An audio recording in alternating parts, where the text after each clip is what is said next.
ప్రతి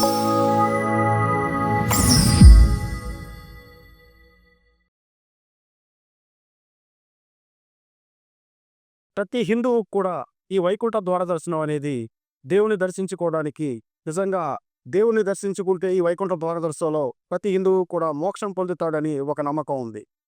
అందులోనూ తిరుమల, తిరుపతి లాంటి దేవస్థానంలో దేవుని దర్శించుకోవడం అంటే గగనమైన విషయమే. ఎందుకంటే భక్తుల రద్దీ చాలా అధికంగా ఉంటుంది. ఇటీవల కాలంలో మన బిఆర్ నాయుడు గారు టీటీడీ చైర్మన్‌గా ఆయన వచ్చిన తర్వాత నుండి భక్తులకు సకల సౌకర్యాలను కూడా కలిగిస్తున్నారు. అదేవిధంగా ఒక గంటలోనే దర్శనం అయ్యేటట్టు కొత్త కొత్త ఆలోచనా విధానానికి ఆయన వరవలు సృష్టిస్తున్నారు. అదేవిధంగా ఈరోజు ఈ నెల 10వ తారీఖు నుంచి 19వ తారీఖు వరకు కూడా వైకుంఠ ద్వార దర్శనం మన తిరుమలలో జరగనుంది.